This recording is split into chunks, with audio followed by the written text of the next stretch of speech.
Bonjour à toi, j'espère que tu vas bien. Je suis très heureuse de te retrouver aujourd'hui pour ce nouvel épisode afin que tu puisses développer, maîtriser et assumer ta médiumnité. Alors aujourd'hui, justement, j'aimerais te parler de médiumnité au sens propre du terme.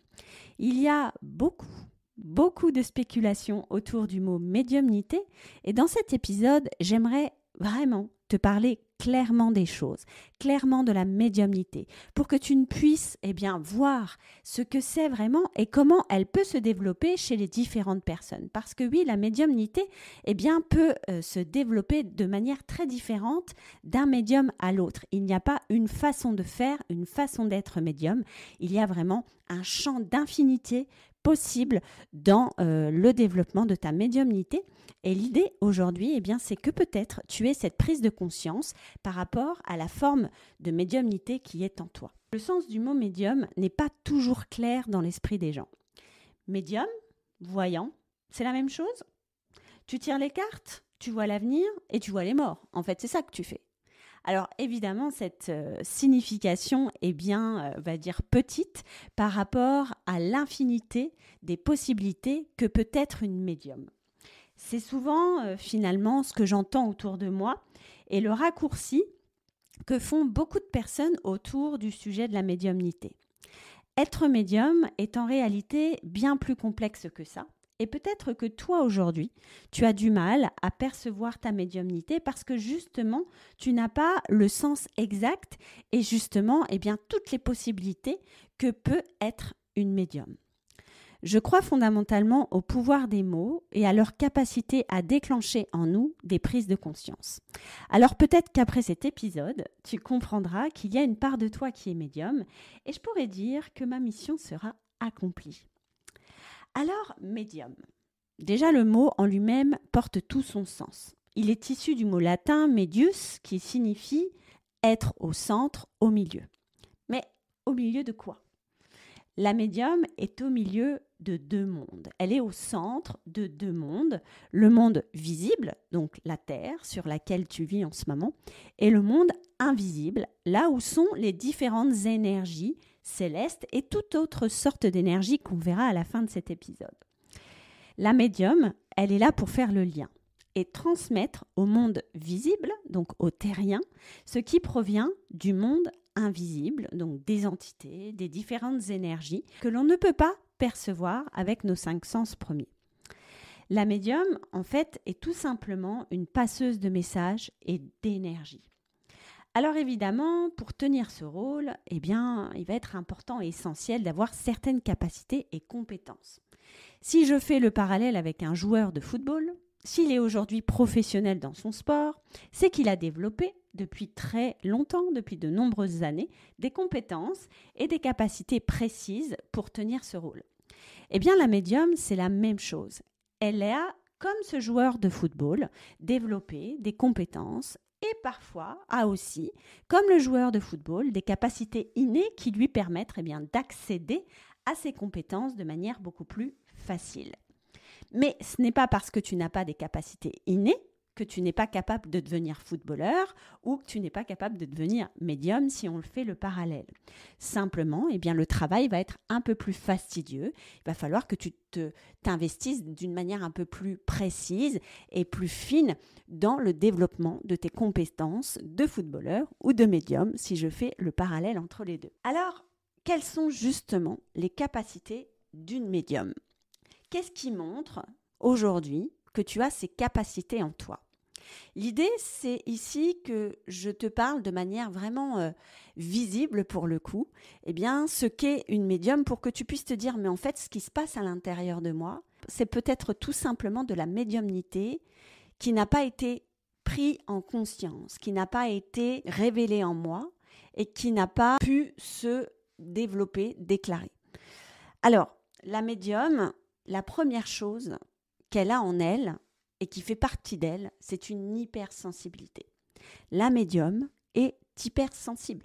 C'est une compétence inéluctable et souvent, beaucoup de personnes sont hypersensibles naturellement, ce qui veut dire que cette médiumnité peut être facilement développée. Pour se connecter au monde invisible, nous utilisons, nous humains, nos 5 sens en puissance. Ce qui va, donc nos 5 sens premiers vont passer de l'état de sens premier à sens subtil. Et donc quand on est hypersensible, eh bien nos 5 sens premiers sont donc des sens qui sont passés à l'état subtil parce que nos 5 sens premiers fonctionnent en puissance 1000, voire 10 000. Et cette hypersensibilité-là, c'est ce qu'on appelle aussi l'hypersthésie. C'est quand nos 5 sens sont ultra développés. Alors, pour ma part, j'ai énormément souffert de ça depuis toujours. J'ai une hypersensibilité dans tous mes sens. Par exemple, au niveau de ma vue, j'ai une ultrasensibilité à la lumière. Autant te dire, quand j'étais enseignante et quand je travaillais avec des néons dans ma classe, c'était juste une horreur. J'avais l'impression d'être aveuglée toute la journée et ça me déclenchait des maux de tête parce que vraiment, mes yeux étaient beaucoup affectés par ce type de lumière. Quand je suis dans les grands magasins et qu'il y a des néons partout, ça m'inconforte, surtout quand il y a une différence de lumière entre l'intérieur et l'extérieur. Donc ça, en fait, comme ma vue est hyper développée, comme mon sens de la vue est hyper développé, alors je précise, ça n'a rien à voir avec le fait de porter des lunettes ou non. C'est complètement différent. C'est juste comment vous allez percevoir et capter la lumière. Donc, c'est complètement différent. Donc, quand vous avez justement ce problème de photosensibilité, il me semble que ça s'appelle comme ça, il y a effectivement peut-être chez vous une hypersensibilité du sens de la vue qui, après, va vous permettre de développer très facilement votre clairvoyance. Donc, pour ma part, cette hypersensibilité visuelle m'inconforte vraiment très facilement. Mais encore une fois, aujourd'hui, j'ai conscience que c'est issu de ma médiumnité. Et cette hypersensibilité visuelle me permet de voir dans l'invisible, de voir des scènes dans des vies antérieures, de voir des défunts quand je ferme les yeux, parce que c'est comme ça que je les vois. Et donc, du coup, j'accueille maintenant cette hypersensibilité visuelle parce que je sais que grâce à elle, je peux voir dans l'invisible. Au niveau des odeurs, quand on parle du sens de l'odorat, c'est pareil, quand on a une hypersensibilité au niveau de l'odeur, de l'odorat, c'est très inconfortant.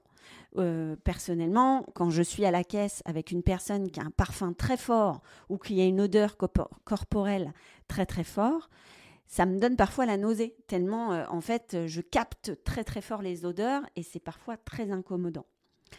Les bruits aussi, l'ouïe, sont parfois très désagréables, surtout quand c'est des bruits désorganisés ou très forts et qui vont vraiment attaquer mon oreille. Je prends ce mot-là parce que je me sens attaquée par le bruit. Et donc, je sais que par exemple, quand je vais dans des concerts en intérieur, c'est très incommodant pour moi. Et parfois, clairement, les concerts en intérieur, pour moi, c'est très compliqué, il faut que je me prépare beaucoup à l'avance parce qu'il y a beaucoup de monde, il y a beaucoup de bruit, il y a beaucoup de lumière et la musique est très très forte et tout ça fait que mon hypersthésie en souffre et que je peux vite me sentir mal et avoir des crises d'angoisse. Et enfin, au niveau du sens du toucher, donc quand on a une hypersthésie, on a besoin d'avoir un espace vital autour de nous. Quand la personne en fait s'approche trop de nous, on se sent vite mal à l'aise, vite serré. Alors encore plus quand on ne la connaît pas. Moi, je sais qu'il y a des personnes comme ça qui ont cette fâcheuse habitude. Alors ils le font sûrement inconsciemment, mais j'emploie le mot fâcheux parce que c'est vraiment comme ça que je le ressens. En fait, qui vont discuter avec toi et qui s'approchent et qui prennent ton énergie vitale. Et pour moi, c'est très incommodant parce que en fait, je ressens l'énergie de la personne et j'ai l'impression qu'elle pénètre à l'intérieur de moi. Et donc, c'est très compliqué. Et donc, dans les foules, dans les endroits bondés, dans un métro ou des choses comme ça, c'est très compliqué parce que inévitablement, nous sommes obligés d'être serrés. Et il y a vraiment quelque chose qui m'incommode parce que justement, j'ai ce sens du toucher qui est très développé et j'ai l'impression que la personne me touche en fait. Donc, c'est assez inconfortant. Donc, cette hypersthésie, comme on l'appelle, elle est essentielle pour une médium Et c'est vrai qu'en tant que terrien, quand on n'a pas conscience de cette hypersthésie, eh bien, ça peut être très très vite désagréable. Moi, pendant de nombreuses années, avant que je prenne conscience de ma médiumnité, eh bien, j'avais des crises d'angoisse parce que j'avais vraiment l'impression qu'on pénétrait à l'intérieur de mon énergie et que eh bien, je ressentais le monde fois 1000. Et du coup, eh bien, je ne savais pas comment faire face par rapport à ça. Et si aujourd'hui, eh bien, tu te reconnais dans cette hypersthésie, que tu as l'impression effectivement que dès que tu es à l'extérieur, que tu ressens le monde fois 1000 et que c'est compliqué pour toi d'aller dans une foule, même quand tu pars à l'extérieur, que tu pars quelque part, c'est toujours un peu challengeant pour toi, eh bien, peut-être que c'est cette hypersthésie qui est à l'intérieur de toi, que tes sens, je parlais de capacité innée tout à l'heure, eh bien, sont déjà naturellement développés.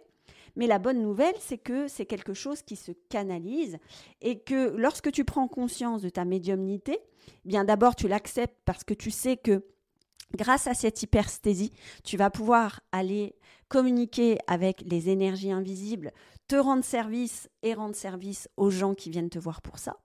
Et puis, évidemment, il y a plein d'outils pour ça que les médiums eh bien, aguerris connaissent pour maîtriser, c'est pour ça que je parle de la maîtrise de la médiumnité, pour maîtriser cette hypersensibilité et pour pouvoir vivre en tant que terrienne lambda. Parce que l'idée, c'est aussi ça le message que je veux porter dans ce podcast, c'est que ce n'est pas parce qu'on est médium qu'on ne peut pas vivre une vie de terrienne ou de terrien épanoui. Ça n'a rien à voir. Il suffit juste bien, de s'adapter à son environnement et d'utiliser des outils à ton hypersensibilité. C'est comme quand tu as des problèmes de vue. Tout à l'heure, je parlais de port de lunettes. Eh bien, ces problèmes de vue, pour les régler, tu vas mettre une paire de lunettes, tu vas prendre un outil pour pouvoir voir la terre, voir ton environnement, comme tout le monde. Eh bien là, c'est la même chose quand on est médium et quand on a une hypersthésie, une hypersensibilité. Eh bien, on va utiliser des outils comme la bulle énergétique, par exemple. J'en parlais dans l'épisode précédent, pour pouvoir avoir un bouclier invisible autour de nous et empêcher finalement qu'on se sente entre guillemets agressé par le monde extérieur. Donc voilà, révéler sa médiumnité, assumer sa médiumnité, eh bien c'est aussi pouvoir se donner l'opportunité d'utiliser des outils adaptés à ce que tu es en profondeur. Et donc cette hypersthésie est essentielle pour une médium, car c'est par nos sens subtils que nous communiquons avec l'invisible et que nous captons leur message. Donc elle est essentielle pour ça, et encore une fois, pour t'aider toi d'abord, parce qu'on l'utilise d'abord pour soi. Nous sommes la priorité, ne jamais l'oublier. Et en plus, si on veut la rayonner, la développer pour les autres, on va l'utiliser au service de l'autre.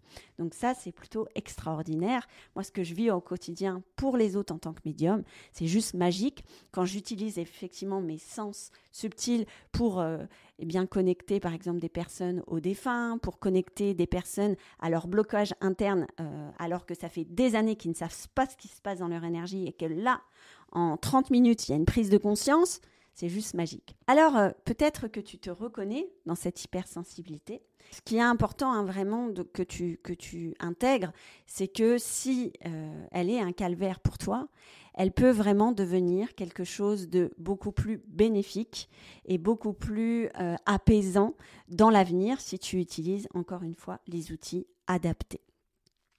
Alors, on parlait d'hypersensibilité, c'est la première capacité qu'a une médium. Et il y a ensuite l'écoute et l'empathie. L'écoute et l'empathie est une capacité, pareil, innée ou à développer chez une médium. Naturellement, depuis toujours, personnellement, les personnes viennent à moi pour se confier et avoir ma vision des choses.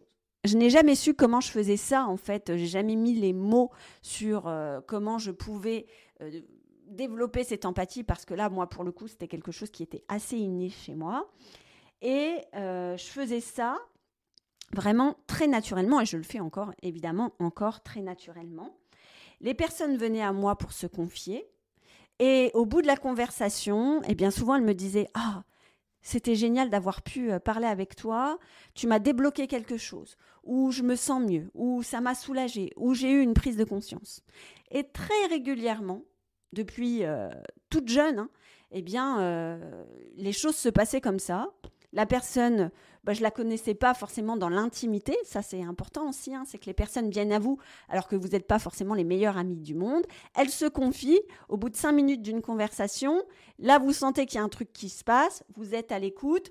Vous donnez des conseils par rapport à ce qui vous vient, par rapport à ce que vous ressentez. Et là, la personne, en 30 minutes, elle a eu une prise de conscience où elle a été débloquée. Donc ça, c'est quelque chose qui est assez naturel quand on est médium. Et peut-être que toi aussi, tu as cette capacité-là en toi et que tu débloques facilement des situations quand des personnes viennent te voir. Je me souviens de cet épisode avec une collègue de travail quand j'étais enseignante. C'était une personne très froide et très rigide, beaucoup dans le contrôle. Et au premier abord, en fait, on avait peu de choses en commun et je parlais pas beaucoup avec cette personne parce que au niveau énergétique, c'était un peu compliqué pour moi d'être en relation avec elle. Mais on se rencontrait très souvent dans la cour de récréation et on avait parfois des conversations comme ça. Et un jour, en fait, on s'est mis à parler à partir d'un élève qui vivait une situation difficile. Et elle a fait le parallèle avec sa vie, on était toutes les deux. Et elle a commencé à me raconter des problèmes très intimes liés à son enfance, alors qu'à la base, en fait, on ne discutait pas souvent ou des choses vraiment formelles, administratives liées à notre profession. Alors, elle a commencé à me raconter des choses vraiment très personnelles. Donc, moi, je me suis positionnée vraiment auprès d'elle. Je l'ai écoutée. Et puis, naturellement, je lui ai montré ma vision des choses. Je l'ai écoutée et je lui ai donné des conseils. Et à la fin de cette conversation, elle s'est remise un peu dans ce costume de contrôle parce que là, pendant 15 minutes, elle s'était mise dans une position de vulnérabilité. Ça, c'est aussi ce que font les personnes naturellement avec vous. Et elle me dit, un peu avec son air rigide et son costume qu'elle avait repris de contrôlante, « Oh, ça m'énerve parce qu'à chaque fois, je ne sais pas pourquoi, mais avec toi, je ne peux pas m'empêcher de me confier. » Alors, j'ai souri et puis je lui dis, tu sais, c'est OK en fait. Si tu as besoin de me parler, moi, je suis capable d'écouter, je te donne ma vision des choses. Je ne suis pas certaine que ça te convienne, mais en tout cas, voilà, si tu as besoin d'une oreille attentive, je peux être là. Et en fait, elle a tourné les talons et j'ai bien vu qu'elle était déstabilisée parce que, en fait, elle s'était confiée à moi alors qu'on ne se connaissait pas beaucoup et qu'on avait vraiment une relation, encore une fois, très professionnelle et en surface. Mais en même temps, voilà, c'est des choses qui se passent naturellement. Et ça, en tant que médium, on a cette capacité-là à faire que les gens puissent s'autoriser à être dans cette position de vulnérabilité pour que nous, on puisse finalement lire dans leur énergie.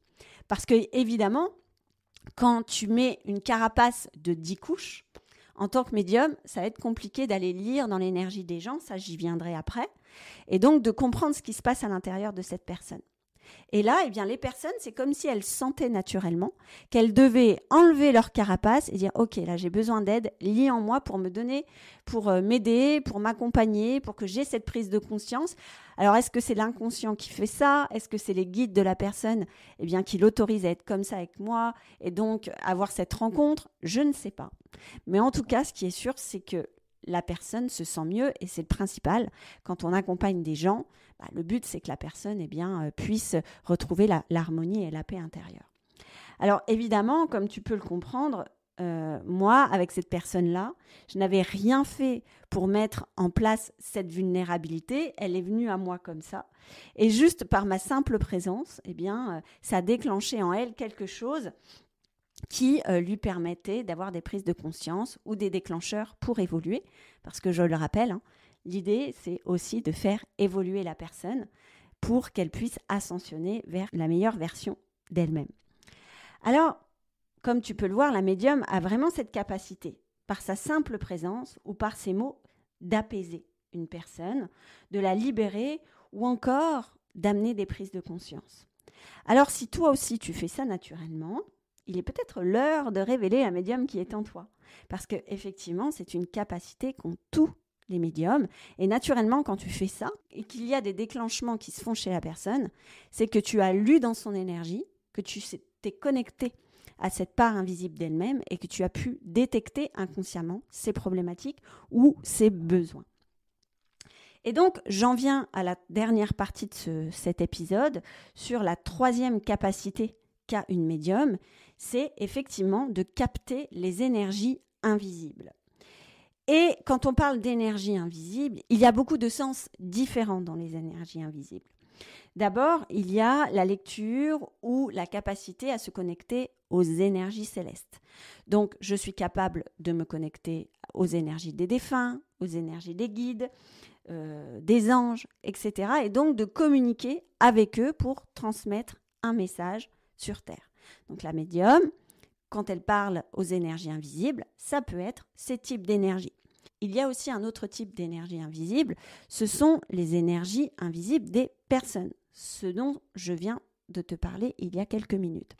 La médium, en fait, est capable de capter l'énergie propre de la personne, ce qu'elle dégage inconsciemment, donc ses problématiques, où elle a en fait des nœuds énergétiques, quels sont ses troubles, quels sont ses blocages, où est son mal-être, quels sont ses besoins, s'il y a des organes défaillants, s'il y a une maladie qui est en train de naître, tout ça fait partie des capacités de la médium. Elle est capable vraiment de lire dans l'énergie de la personne, parce que c'est là où se stocke finalement toute son énergie. Je vous en ai déjà parlé dans les précédents épisodes.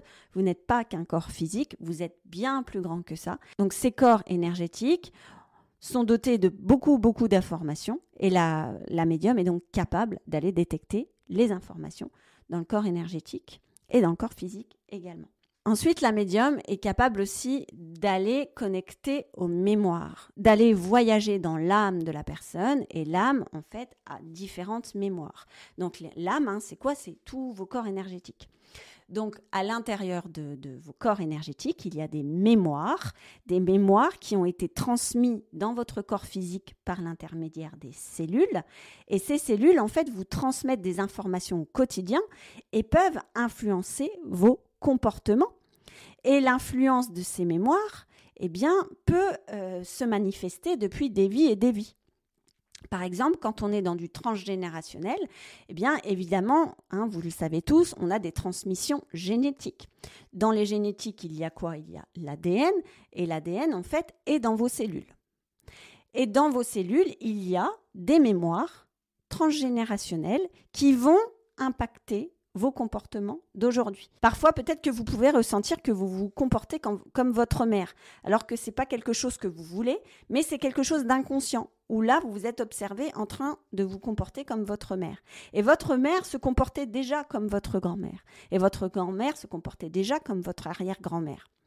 Et donc ça, c'est ce qu'on appelle la mémoire cellulaire. C'est le transgénérationnel qui va donc impacter vos cellules, être intégré dans vos cellules et donc impacter vos comportements au quotidien. Et ça, la médium, elle est capable de détecter ces mémoires transgénérationnelles et de voir finalement quel comportement vous impacte dans votre quotidien de manière négative, parce que le but, c'est d'aller justement détecter le comportement négatif et vous en libérer. Comment ? Parce que tout simplement, vous avez une prise de conscience que cela ne vous appartenait pas, mais que ça appartenait à vos ancêtres. Ça sera l'occasion d'un prochain podcast où je vous parlerai de ça de manière plus détaillée. Mais tout ça pour vous dire que la médium est capable justement d'aller détecter des mémoires, que ça soit dans le transgénérationnel, dans le karmique ou dans les vies antérieures qui sont aujourd'hui implantées dans vos cellules. Alors, on est dans le passé, mais cet accès aux mémoires est aussi un accès aux annales akashiques. Et la médium est capable de se connecter à ces fameux annales akashiques. Donc, c'est tout, finalement, la bibliothèque du monde. Et très souvent, on pense que ces annales akashiques sont liées à des mémoires anciennes, passées. Sauf que les annales akashiques sont aussi le futur. Et la médium peut à ce moment-là devenir une voyante parce qu'elle se connecte aux visions futures. Et là, elle a cette vision dans les annales akashiques d'une possibilité d'incarnation de votre être. Et cette possibilité, effectivement, n'est pas la vérité. Ça, j'insiste sur ça. Ce n'est pas parce qu'une voyante vous dit « tu auras ça dans 5 ans » que vous allez l'avoir. C'est une possibilité. Encore une fois, tout ça va dépendre de ce que vous allez mettre en place pour arriver à ça. Selon les guides, selon les enseignements que j'ai reçus ou les différents médiums avec qui je converse, on a 5 lignes temporelles. On peut se manifester de 5 manières différentes. Et ça va dépendre de vos comportements. Donc ça, j'insiste sur ça. Ce n'est pas parce qu'une voyante ou une personne qui se dit voyant vous dit « tu vas te manifester comme ça » que vous allez vous manifester comme ça. C'est une possibilité. Et d'ailleurs, peut-être que je vais créer la polémique autour de ça, mais pour moi, une bonne médium doit toujours parler au conditionnel. Parce que c'est une éventualité, surtout quand elle parle du futur. Quand tu parles du passé, c'est OK. Elle voit, ça a été acté, ça a été fait. Maintenant, le futur, beaucoup de choses peuvent transformer le futur. Et c'est les guides et c'est l'univers qui va décider de ça. Et c'est surtout aussi ce que vous allez mettre en place au quotidien dans votre vie. Évidemment, si la médium vous dit, elle vous dit, écoute, là, je vois vraiment quelque chose de très difficile pour toi, tu vas sombrer dans la dépression, forcément, ça vous met une énergie, ça vous plombe. Et inconsciemment, en fait, vous allez tout mettre en place pour arriver à cette dépression. Maintenant, si vous voyez ça comme une possibilité, dire, OK, elle me dit ça, non, moi, je vais aller contre ça et je vais mettre tout en place pour aller contre cette dépression. Et là, je peux vous garantir qu'à coup sûr, vous allez aller contre cette dépression parce que vous allez mettre tout en place pour ça. Donc, parler au conditionnel, c'est très important parce que la médium est là aussi pour vous avertir de quelque chose. C'est surtout ça son rôle, de vous dire, voilà, moi, dans ce qu'on me montre, dans ce qu'on me dit, dans ce que les cartes me disent, dans ce que je réceptionne, en fait, si tu continues dans ce comportement-là, il est possible que tu ailles vers une dépression. Maintenant, rien n'est joué. Tout dépend de toi et de tout ce que tu vas mettre en place. Et là, on est pour moi, et encore une fois, tu n'es pas obligé de me croire, c'est ça qui est important aussi pour une médium, de dire mais tu n'es pas obligé de me croire, c'est ma vérité. C'est une possibilité, mais maintenant, tu as ce pouvoir de transformer ta vie, de créer ta vie autrement.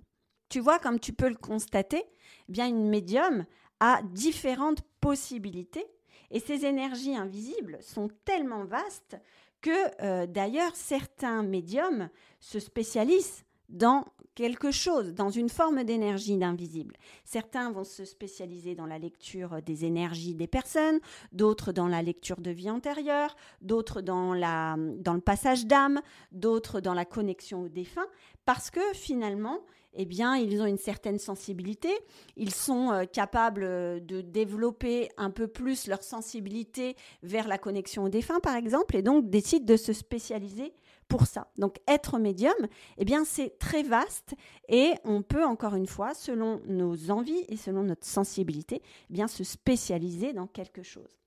Il faut savoir, dernière chose importante que j'ai envie de te communiquer dans ce podcast, que la médium que tu incarnes n'est pas vraiment un choix. Souvent, en fait, ce sont les guides qui te conduisent vers une spécialité. Tous les médiums ne sont pas capables, par exemple, de faire passer des âmes ou de communiquer avec les défunts. C'est d'ailleurs le message que je transmets très régulièrement aux lumineuses. Et parce que certaines me disent « Ah, mais là, on va aborder la connexion aux défunts, mais moi, je n'ai pas envie de faire ça. » Et dans Luminescence, l'idée, c'est vraiment de vous ouvrir à toutes les formes de médiumnité et de sentir à l'intérieur de vous ce qui vous appelle le plus en profondeur et de vous spécialiser. Si vous avez envie de vous spécialiser. Donc l'idée, c'est vraiment de vous connecter à votre être intérieur et de comprendre vers quoi vous avez envie de vous diriger. Et c'est quelque chose qui se fait vraiment chez les lumineuses de manière naturelle. Et personnellement, l'univers m'a ouvert à beaucoup de choses pour que je puisse rendre visible l'invisible, pour que je puisse t'en parler naturellement. Mais aujourd'hui, je ne suis pas capable de communiquer avec les élémentaux. Je vais en forêt, je ne suis pas capable de voir des petits nains, des petits elfes, alors que j'ai des lumineuses qui m'ont dit « Waouh, j'ai vu ça !» Et effectivement, quand elles m'en parlent, moi, c'est comme ça que je visualise à l'intérieur de moi, mais elles ouvrent les yeux, elles voient ces formes-là. Moi, j'en suis aujourd'hui incapable, parce que c'est quelque chose que je n'ai pas développé et qui m'attire fondamentalement. Maintenant, j'en parle dans le programme, parce qu'elles peuvent être attirées, et d'ailleurs, c'est ce qui se passe avec certaines lumineuses aujourd'hui, et si elles ont envie de développer ça, après, elles peuvent se spécialiser dans la communication avec les élémentaux. Ça, c'est une possibilité. Alors voilà, j'espère que la notion de médium te paraît plus clair maintenant et que cet épisode t'a permis de percevoir cette capacité avec plus de subtilité. Peut-être même, il t'a permis de prendre conscience que tu es médium et qu'il est temps de développer, maîtriser et assumer cette partie de toi. Quoi qu'il en soit, je serai ravie de répondre à toutes tes questions sur mes réseaux sociaux et n'hésite surtout pas. Si aujourd'hui tu as des doutes, tu as des questionnements, je suis là pour ça, pour t'aider à développer cette part de toi et surtout l'assumer pleinement pour que tu puisses retrouver une vie d'équilibre. Je te souhaite une belle nuit, une belle journée, une belle matinée selon le moment où tu écoutes cet épisode. Et je te dis à très très vite pour un prochain épisode à la découverte du monde invisible. Bye bye!